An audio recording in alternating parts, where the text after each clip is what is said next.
Colorado's Catholic Church is laying bare its sins for all to see. Investigators say there's no way of knowing if their confession is complete. A report released today by the Attorney General's office found 166 children were sexually assaulted by 43 Catholic priests in Colorado between the years 1950 and 2019. 97 of those children were abused after the church had reason to believe those priests were predators. The last allegation came in 1998. The church sees that as a sign of progress. The lead investigator wrote that the church's records are so deeply flawed and scattered that it really is impossible to say whether abuse has happened since or if it's still happening today. Attorney General Phil WEISER spoke to that today. We have seen at times what he calls a culture of reluctance. People don't want to hurt the careers of Catholic priests and thus have been reluctant to come forward. One of the survivors who did come forward did so in just the last few weeks. He says he suffered in shame for decades. And tonight, he is stepping out of the shadows and speaking exclusively to Contact 7 Investigates' David Clue. Are we too late for victims like you? No, it's never too late. It's never too late. I think I'm fortunate and blessed to be able to come forward like I have been and bring it to light. After seeing our story last month on the soon-to-be-released report on abusive priests in Colorado, 58-year-old Troy Gallegos decided it was time to talk about his own trauma at the hands of a Catholic priest at this Denver church. It started when I was 9, all the way to the age of 14 when I walked out.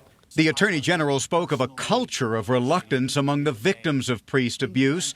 Troy's reluctance to say anything was amplified by his mother's prominent role in the church, the shame, embarrassment, and disbelief. Who was going to believe a 9-year-old, 10-year-old go and say, well, this is what happened with me?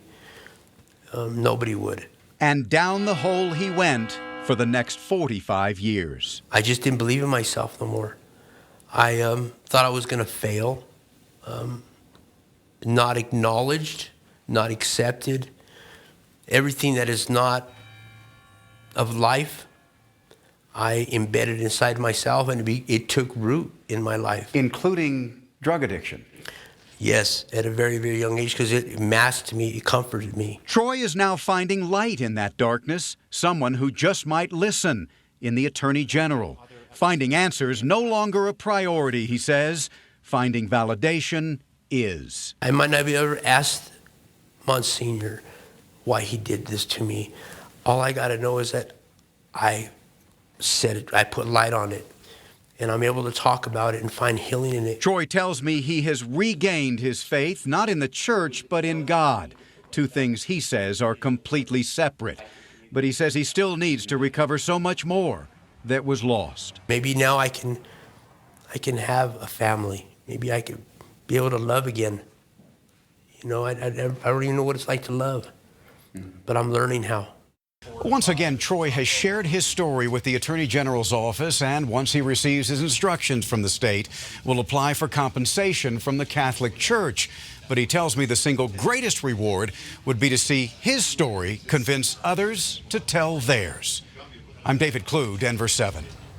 And our Contact 7 Investigates team has covered the story extensively, and you can find those stories as well as the full 263-page report on thedenverchannel.com.